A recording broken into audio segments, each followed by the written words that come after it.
여러분 안녕히 주무셨습니까? 참 좋은 아침입니다. 우리 2015년 4월 30일 목요일 말씀으로 드리는 오늘의 번제 함께 합니다. 출애굽기 23장 1절부터 19절까지 말씀으로 같이 합니다. 우리는 1절부터 9절까지만 같이 읽겠습니다. 시작. 너는 거짓된 풍설을 퍼뜨리지 말며 악인과 연합하여 위증하는 증인이 되지 말며 다수를 따라 악을 행하지 말며 송사에 다수를 따라 부당한 증언을 하지 말며 가난한 자의 송사라고 해서 편벽되이 두둔하지 말지니라. 네가 만일 내 원수의 길 잃은 소나 나귀를 보거든 반드시 그 사람에게로 돌릴지며 네가 만일 너를 미워하는 자의 나귀가 짐을 싣고 엎드러짐을 보거든 그것을 버려두지 말고 그것을 도와 그 짐을 부릴지니라. 너는 가난한 자의 송사라고 정의를 굽게 하지 말며 거짓 일을 멀리하며 무죄한 자와 의로운 자를 죽이지 말라. 나는 악인을 의롭다 하지 아니하겠노라. 너는 뇌물을 받지 말라. 뇌물은 밝은 자의 눈을 어둡게 하고 의로운 자의 말을 굽게 하느니라. 너는 이방 나그네를 압제하지 말라. 너희가 애굽 땅에서 나그네 되었었은즉 나그네의 사정을 아느니라. 오늘 우리가 함께 읽은 말씀 중심으로 선민의 행동 원리 부화뇌동이라는 제목의 하나님 말씀 증거합니다. 우리가 지금 같이 읽어서 언뜻 그 뜻을 감지할 수가 있어요. 본문의 의미를. 근데 그 본문의 언뜻 우리가 느낄 수 있는 그 의미와는 전혀 상반된 그런 제목 같아 보입니다. 풍설을 퍼뜨리지 말며 다수의 의견을 따라서 거짓 증언을 하지 말라는 것, 이런 얘기들이 다 부화뇌동과는 전혀 다른 반대 입장에 서 있는 말씀같이 여겨지는 것이 사실입니다.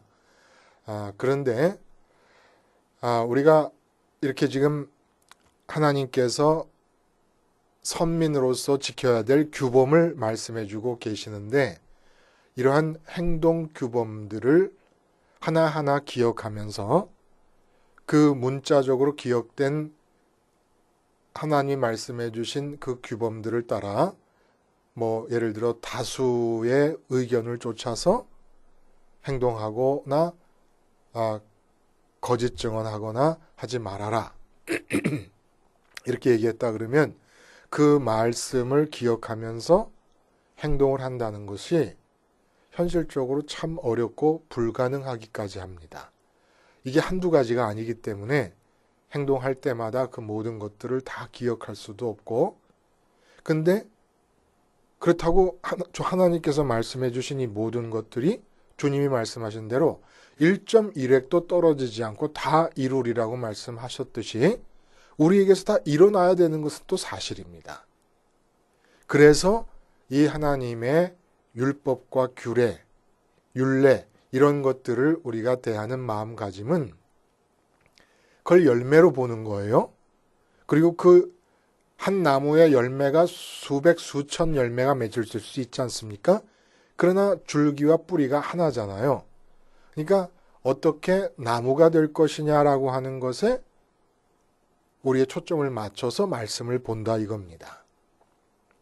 그렇게 볼 때 오늘 이 말씀들을 오늘도 맥락이 계속 이렇게 끊기는 듯하게 이어져가는 이 모든 말씀을 관통할 수 있는 단어가 있느냐? 그게 바로 부화뇌동이라고 하는 단어라는 겁니다. 부화뇌동이라고 하는 행동 원리를 펼쳐서 이야기해주고 계시는 거라 이거지요. 오늘 본문이 부화뇌동의 원리를 따라 행동해라 라고 하는 이 말씀을 부화뇌동의 원리를 따라 행동할 때에 여러 가지 케이스들을 예를 들어 주신 거라는 거예요. 부하내동이라고 하는 그 말 뜻이 여러분 뭡니까? 우리가 알고 있는 부하내동은 이 붙을부, 우리가 뭐 포스타를 부착한다 할 때 그 붙을부, 그리고 화할화, 혹은 합할화, 뇌는 우레 뇌자입니다. 그리고 동은 움직일 동자가 아니라 같을 동자, 한 가지 동자예요. 그래서 부하내동은 어떤 뜻입니까? 우레소리에 맞춰서 함께 한다는 뜻입니다. 그러니까 이거는 좀 풀어 얘기하면은 천둥소리, 천둥이 우레 아닙니까? 천둥이 꽝꽝 하고 치게 되면은 우리 마음의 느낌이 천지 만물이 다 그 소리에 집중하는 것 같아요. 천지 만물이 그 소리의 진동에 함께 진동하는 것 같지 않습니까? 그렇게 동화되는 것을 말하는 거예요. 천둥 소리가 울려 퍼질 때 내 귀와 내 마음까지도 천둥 소리가 우르릉 꽝꽝 하고 울리면서 내 마음이 진동을 하고, 또 이렇게 보면은 모든 사물이 다 유리창도 흔들거릴 수도 있고 덜그덕거릴 수도 있고, 온 세상 만물이 천둥 소리와 함께 같이 진동하는 것, 천둥 소리에 붙어서 합해가지고 한 가지가 되지 않습니까? 하나로 움직이는 것 같은 느낌이 들잖아요. 그래서 부하내동이라고 하는 것이 어떤 비유적인 의미가 되었습니까? 자신의 뚜렷한 소신이 없이 그저 남이 하는 대로 따라가는 것을 의미하게 됐다는 거예요. 그러니까 점심때가 돼가지고 내가 오늘은 뭘 먹을까 하고 있는데 이 컴퓨터 화면 옆쪽에 뭐 이런저런 선전이 뜨면서 요새 닭도 여러 가지잖아요. 닭고기 선전이 뜹니다. 그러니까 닭을 먹어야지 생각을 했어요. 그리고 일어나서 가는데 김대리를 만났습니다. 김대리 뭐 먹을 거야? 전 짜장면 먹을 겁니다. 그러니까 그럼 나도 짜장면 먹어야 되겠다. 이게 바로 부하내동이라는 거예요. 처음 자기가 닭고기를 먹겠다고 생각했던 그 의지를, 그 결정을 일관되게 밀고 나가지를 못하고 김대리가 짜장면 먹겠다니까 마음이 짜장면으로 바뀌어가지고 가서 짜장면 먹고 앉아 있는 겁니다. 이제 이런 식의 삶이, 강남의 엄마들이 부하내동하고 있다. 너무나 많은 학원 정보가 홍수처럼 쏟아지니까 어느 정보가 더 어느 학원이 좋은 학원이냐, 어느 선생이 수학을 잘 가르치느냐, 부하내동한다는 겁니다. 그래서 사실은 이 부하내동이라는 게 뇌동이라고 말하고 있었다가 부하라는 말을 붙였다 그래요. 이런 식으로 생각하면 오늘 본문은 전혀 반대의 의미가 있지 않겠는가 하는 생각이 들어요. 일단 그렇게 생각을 해봐요. 의심을 가져보자는 겁니다. 왜 선민의 행동 원리가 다수를 따라서 위증하거나 악을 행하지 말라 그랬는데 내 소신껏 살아야 되는 건데 언뜻 보기에는 근데 왜 부하내동이 행동의 원리라고 말하는 것이냐 의문을 품고 생각해보면 부하내동이 긍정적 측면도 있어요. 그러니까 부하내동에 대한 고정관념을 좀 깨트려 가자 이거예요. 특별히 비즈니스를 하는 주체일 때, 내가 비즈니스를 하는 주체의 입장에 섰을 때는 마케팅 전략에 있어서 부하내동처럼 도움이 되는 게 없습니다. 특히 중국에서 비즈니스를 하려면은 이 중국 마케팅의 핵심 키워드가 바로 부하내동이라는 거예요. 중국에서는 사람들이 일단 하루 모이기 시작하면 그 다음 날은 열광적으로 모인다는 겁니다. 모여드는 열기가 다른 나라와는 비교가 안 된다는 거예요. 워낙 사람이 많으니까. 그래서 사람이 많다 보니까 독창적으로 홀로 가기보다는 많은 사람과 덩달아서 묻어가기를 원하는 습성이 아주 강하답니다. 중국이. 특별히 부동산 투자 같은 면에 있어서 중국 사람들이 이 부하내동하면서 몰려다니는 이런 것은 세계 어디서도 볼 수 없는 광경이라는 거예요. 그러니까 비즈니스 측면에서는 사람들이 부하내동 해줘야 되는 거지요. 사실 엄밀하게 말하면 삼성이 좋다. 다 부하내동 아닙니까? 저는 스마트폰도 LG 걸 쓰고 있는데 제 수준에서는 삼성 걸 비싸게 살 필요가 전혀 없는 거예요. 애플 거를 왜 삽니까? 그 비싼 거를. 그렇게 할 필요가 없어요. 근데 그 가게 가가지고 이 스마트폰을 개통할 때 그 당사자하고 대화를 하다 보면 한국 사람들 10중 8구가 삼성을 찾는다는 거예요. 그리고 애플을 그 다음으로 찾고. 아, 이게 부안해동이 아니고 뭐겠습니까? 아니, 저 같은 사람들이 무슨 그 스마트폰 갖고 비즈니스를 하는 것도 아니고, 근데 다 핸드폰. 일반 주부들도 다 핸드폰을, 그냥 스마트폰 이런 거를 삼성 거만 찾는다는 거예요. 이렇게 살아가요. 다수가 법입니다. 다수가 법이에요. 근데 어떻게 이런 부안해동의 행동의 패턴이 선민의 행동 원리가 될 수가 있겠는가? 행동 패턴이 될 수가 있겠는가? 부안해동이라고 하는 말에 대한 선입견을 좀 버리고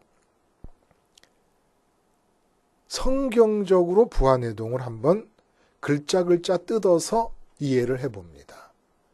부자가 뭐라고요? 붙을 부자예요. 화자가 합한다는 거예요. 붙어서 합하여 우레와 동, 하나동, 한 가지 동자, 하나가 된다라는 뜻입니다. 자, 그러면 이 말을 우리가 출애굽기에서 살펴본 대로 한번 이해를 해보는 거예요. 출애굽기 19장 16절에 뭐라 그랬냐면 셋째 날 아침에 우레와 번개와 빽빽한 구름이 산 위에 있고 나팔 소리가 매우 크게 들리니 진중에 있는 모든 백성이 다 떨더라. 이렇게 얘기를 합니다. 이게 지금 부안해동의 현상이 그대로 일어난 겁니다. 구름이 있습니다. 천둥이라는 게 구름과 구름이 부딪히면서 전기가 일어나면서 나는 소리 아닙니까? 그래서 그 구름으로부터 이 우레와 번개가 땅으로 쏟아져 내려왔습니다.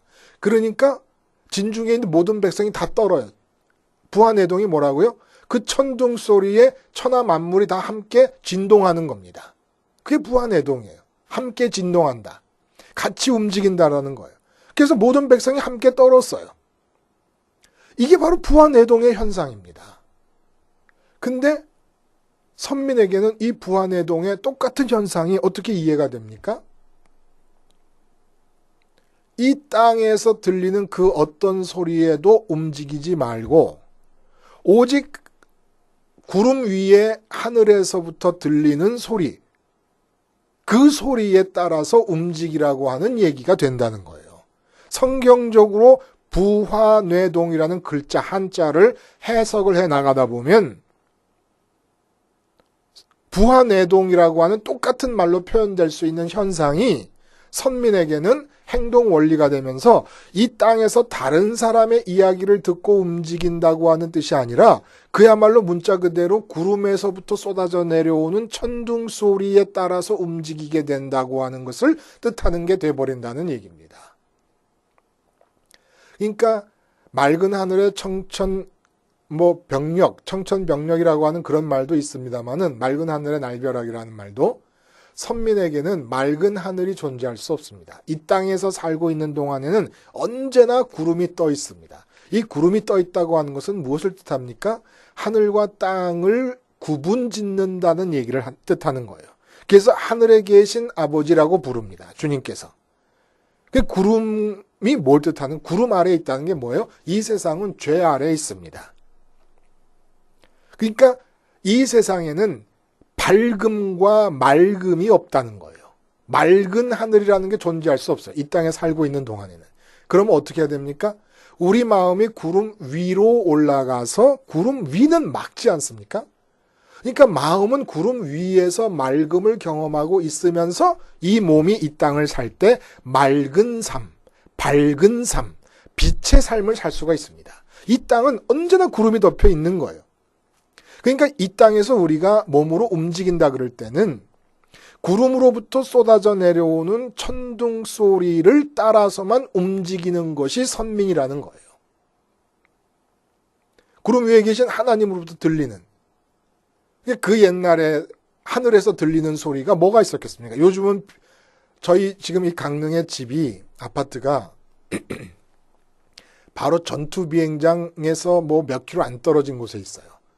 그러니까 뭐 이 여름 돼서 문을 열어놓으면, 겨울에서 문이 닫으면 좀 난데 문을 열어놓으면 정말 천둥 소리가 들립니다. 이 전투 비행기들이 이렇게 특별히 이륙할 때 그 엔진 소리가 어마어마해요. 들어보지 않았으면 여러분 상상을 하지 마세요.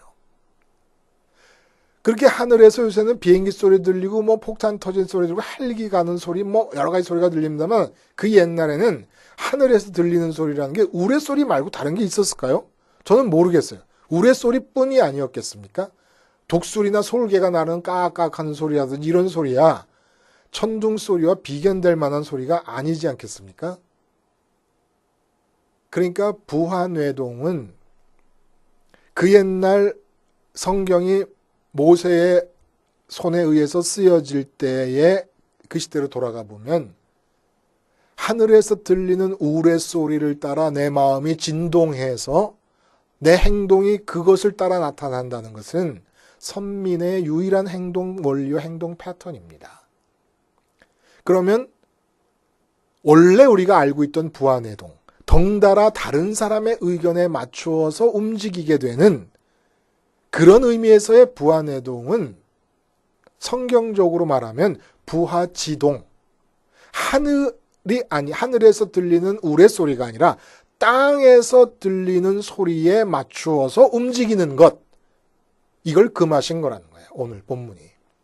부하뇌동 하면서 살 것이지 부하지동, 땅에서 어떤 이유에서든지 행동의 이유가 땅에 있어서는 안 된다. 땅에 의해서 자극되고 땅에 의해서 진동하고 땅에 의해서 동화되어서 움직이지 말아라 라고 하는 얘기를 본문이 해주고 계십니다.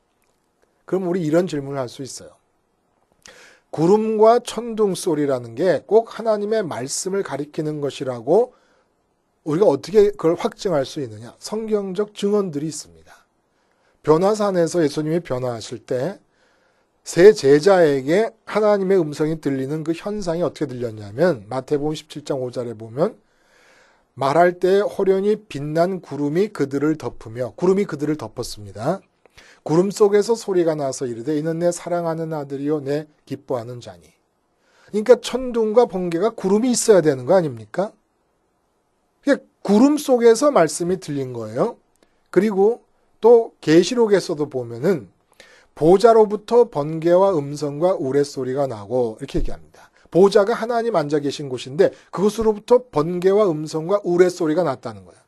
음성이 곧 우레소리를 말하는 겁니다. 하나님의 말씀이 우레소리로 들린다는 거예요.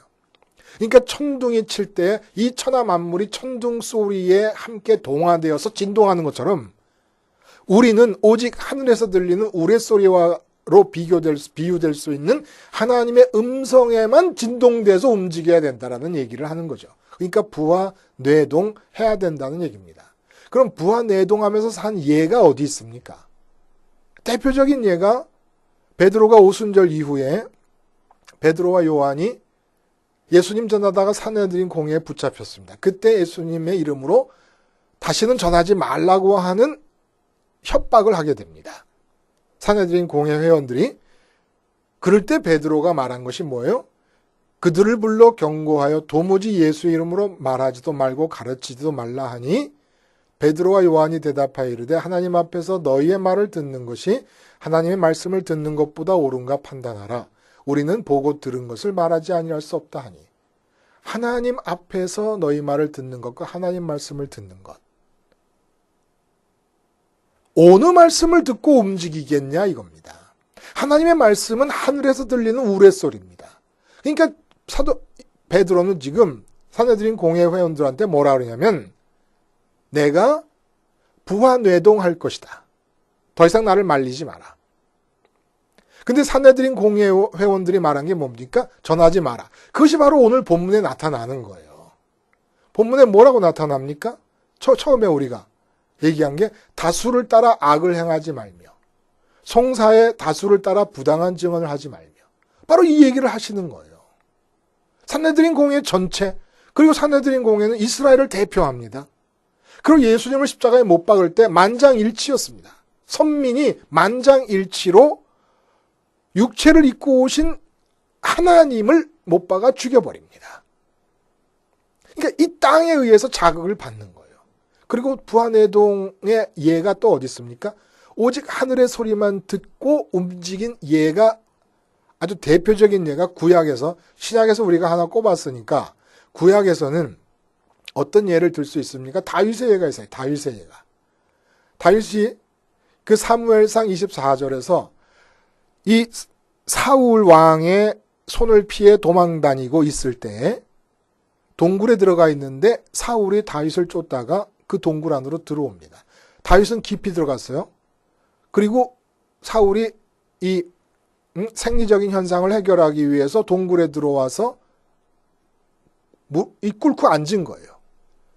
그때 뭐라 그러냐면 사무엘상 24절 6절에 자기 사람들에게 이르되 내가 손을 들어 여호와의 기름 부음을 받은 내 주를 치는 것은 여호와께서 금하시는 것이니 그는 여호와의 기름 부음을 받은 자가 됨이니라 하고, 다윗이 이 말로 자기 사람들을 금하여 사울을 해하지 못하게 하니라. 사울이 일어나 굴에서 나가 자기 길을 가니라. 이게 뭡니까? 사람들은, 다윗을 쫓던 사람들은 우리 주여 찬습니다. 지금 쭈그려 앉아서 일 보고 있으니까 사울은 움직일 수가 없어요. 등에서 그냥 칼로 찌르기만 하면 죽는 거예요. 다수가 만장일치로 결정을 했습니다. 그리고 다윗에게 권고합니다. 죽여라. 안 듣습니다. 부하뇌동합니다. 오직 하늘에서 들리는 우레소리에만 귀를 기울여서 여호와께서 세우신 사람이다. 여호와께서 세우신 자를 내가 처단할 수 없다. 부하뇌동하는 겁니다. 그러니까 우리는 이 부하뇌동이라고 하는 말을 성경적으로 이해하면서 군중심리와 구분을 해야 돼요. 군중심리와 구분하면서 부하지동, 땅에 의해서 자극받아서 움직이게 되는 것, 이거가 구분을 져야 된다는 겁니다. 오늘 본문을 보면은 거짓된 풍소를 퍼뜨리지 말며 악인과 연합하여 위증하는 증인이 되지 말며, 이 지금 다 이 부하뇌동의 원리에 위반되는 사안들을 지금 얘기를 해주시는 겁니다. 그러니까 풍문을 듣거나 풍문을 퍼뜨리지 말라는 얘기예요. 그럼 뭘 퍼뜨려요? 내가 입을 열어 퍼뜨릴 수 있는 게 뭡니까? 부하뇌동해서 하늘 구름 속에서 들린 우레소리만 전달하면 되는 겁니다. 그리고 다수를 따라 악을 행하지 말라. 다수를 믿어버려요. 사람들은. 사람들이 많이 몰리면 그게 정당한 건 줄 압니다. 분명히 아세요. 이단들도 엄청나게 수가 불어나고 있고, 그리고 예수님을 죽일 때도 만장일치로 예수님을 죽였습니다. 다수를 믿죠. 근데 다수에 의해서 진동합니다. 마음이. 그래서 그 다수가 가는 방향으로 따라가 버리는 거예요. 이걸 세상에서는 부하뇌동이라고 그러는데 성경적으로는 하늘에서 들리는 우레소리를 듣지 않고 땅에서의 다수의 음성을 듣고 따라가는 거니까 성경적으로 보면 부하지동을 하는 겁니다. 그리고 가난한 자의 송사라고 해서 편법되이 두둔하지 말라. 가난함이라고 하는 현상에 의해서 마음이 진동하는 거예요. 그래가지고 가난한 사람을 두둔하게 됩니다. 불쌍하지 않냐. 그러지 말라는 거예요. 참, 이거 참 냉정하지요? 근데 그 6절에 보면 또 가난한 자의 송사라고 정의를 굳게 하지 말라라는 말이 또 반대말이 나옵니다. 가난하니까 힘이 없잖아요? 힘이 없으니까 부자들이 합쳐가지고 가난한 사람이 천막집 하나 지키고 있는데 거기다가 부자가 대단지 무슨 산업단지를 만들려고 그러는데 이 사람이 집을 팔지를 않아요. 그러니까 가서 때려 부시자.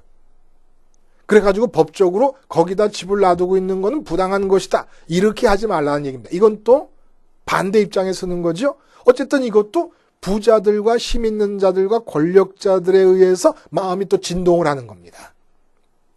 하늘에서 들리는 우레소리 같은 하나님의 뜻과 하나님의 소리에 마음이 진동하지 않고 왜 땅에서 있는 말, 땅에서 있는 현상, 땅에 있는 사람, 땅에 있는 형편들에 진동이 돼서 그것을 따라 움직여 가느냐 이거예요. 원수가 있어요. 원수의 소나 나귀가 길을 잃어버렸습니다. 그럼 얼마나 잘 된 겁니까? 원수는 땅에 있어요. 그러니까 원수가 나에게 마음을 진동시킵니다. 앞에서는 다수라든지 하는 것은 긍정적으로 진동시켜서 나를 잡아 당기는 힘이 있다 그러면, 뇌물 같은 것도 나를 잡아 당기는 힘이 있다 그러면, 원수는 나를 밀치는 방식으로 진동을 일으킵니다. 근데 밀치지도 말라는 거예요. 사울과 다윗이 원수 관계 아니었습니까? 근데 죽이지 않아요. 왜? 우레소리를 듣고 부화뇌동하기 때문에. 하늘에서 들리는 우레소리에 마음이 붙어 합하여 하나가 되었기 때문에. 이게 바로 선민의 삶의 윤리라는 거예요. 오늘 여러 가지를 말씀하고 계십니다. 그리고 나서 쭉 저런 얘기를 하시다 안식년 얘기와 1년에 3차례에 걸쳐서 절기, 그 6월절, 무교절, 그 절기와 오순절, 그리고 장막절, 이렇게 세 절기 때 꼭 성전에 들러라. 이건 같은 맥락의 의미예요. 안식년과 성전에 들리라는 얘기는. 이게 무슨 얘기입니까? 구름 위에 계신 하나님께 마음을 드리라는 얘기입니다. 그래서 구름 아래에서 마음이 머물고 있다가 구름 아래에서 땅 위에, 구름 아래 땅 위에서 일어나는 일들의 자극을 받아가지고 너의 행동이 나타나면 안 된다. 너의 마음은 안식년과 안식일을 기억하고 성전에 3번 와서 제사를 드리는 것을 기억하고 그 의미를 기억하면서 언제나 세상에 대해서 죽고 마음이 하나님께 붙어 있어요. 어디에 붙어 있어요? 하나님께 붙어 있어요. 그 하나님께 붙어 있으면서 하나님과 합하여 하나가 돼서 이 땅에서는 그 하나님으로부터 들리는 소리, 우레소리로 비교될 수 있는 그 우레소리에 따라서 진동하며 움직여 가야 된다. 라는 얘기를 해주고 계시는 겁니다. 구름 아래에 있어요. 그러니까 이 세상에는 맑음이 없습니다. 맑음이 없다는 건 기쁨이 없다는 것이고 행복이 없다는 거예요. 구름에 가렸어요. 우리 그러잖아요. 구름에 가린 상태가 이 상황이 안 좋은 상황을 비유적으로 말하는 거 아닙니까? 안 좋아요. 이 세상은 죄에 가려 있습니다. 이 세상 전체가 다 죄 아래에 있는 거예요. 그러니까 맑음이라는 건 구름 위에밖에 없어요. 우리 마음이 구름 위로 올라가야 마음이 맑아지고 밝아집니다. 그럴 때 빛의 소리를 받아들일 수도 있게 되는 겁니다. 그럴 때 이 땅에서 내 행동이 맑음을 따라 행동하게 되고 밝음을 따라 행동하게 되고 빛을 따라 행동할 수가 있게 되는 겁니다. 그러니까 이 땅에서의 행동은 마음이 하늘로 올라가게 됨으로써 부화뇌동, 하늘에서 들리는 우레소리를 따라 진동이 돼야 돼요. 우리 행동이라는 게 진동이라고 보는 거예요. 오늘 본문에는. 그러니까 뇌물을 가지면 뇌물에 끌려간다 그러지 않습니까? 그리고 부화뇌동이라는 말도 천둥 소리에 삼라만상이 진동한다고 하는 의미예요. 마찬가지로 우리 행동은 진동입니다. 우리 마음이 무엇에 진동을 하느냐, 무엇에 붙어서 합해져 가지고 하나가 되어 같이 움직이느냐. 원수를 받습니다. 그럼 마음이 원수에 붙지 않습니까? 그러면 원수와 함께 움직이는 거예요. 원수와 함께 움직이다 보니까 원수니까 밀쳐내지요. 그리고 다수의 마음이 붙어버리면, 다수를 믿어버리면 다수의 나쁜 뜻을 따라가게 됩니다. 같이 진동하는 거예요. 같이 진동. 이러지 말라는 겁니다. 그러니까 부화지동, 이 땅 위에서 일어나는 현상, 사건, 이 땅에 존재하는 사람에게 부화해서 붙고 합하져 하나가 되어 진동하지 말고 오직 하늘에서 들리는 우레소리에 달라붙고 합하여 하나가 되어서 움직여라. 이 말씀이 오늘의 주제가 되는 것입니다. 부화뇌동하는 선민이 될지언정 부화지동하는 비선민 같은 삶의 양식은 우리가 십자가로 끊어내야 되겠습니다. 십자가로. 땅에 대해 죽는 거예요. 땅에 대해 죽는 겁니다. 원수가 땅에 있잖아요. 원수에 대해 죽는 겁니다. 다수의 사람, 만장일치가 이루어지는 상황이 땅에 있잖아요. 죽는 겁니다. 예수님이 공생애 때는 세상은 만장일치로 죄인이었어요. 예수님은 혼자 죄인이 아니셨습니다. 그러나 그 다수에 동화되지 않으시고 오히려 그 만장일치가 된 인류를 당신에게로 끌어당기십니다. 이러한 패턴을 유지하는 자들이 선민이라는 거예요. 그러기 위해서는 너희 말을 듣는 것이 옳으냐? 하나님 말씀을 듣는 것이 옳으냐? 너희가 판단하라. 오직 하늘에서 들리는 우레소리에 부화하여 합해서 하나가 되어서 붙어서 합쳐져서 하나가 되어서 그 소리를 따라 진동하는 행동을 할 수 있게 되기를 우리 같이 기도하십시다. 기도하겠습니다. 하나님 아버지, 오직 하늘에서 들리는 우레소리 같은 하나님의 소리에만 감전되듯이 하나 되어 진동하며 행동하게 해 주시옵소서. 그러기 위해서 이 땅에서 들리는 모든 소리, 이 땅에서 보이는 모든 현상에 대해서 오직 십자가에서 주님과 함께 죽게 하여 주시옵소서. 예수님의 이름으로 기도하옵나이다. 아멘.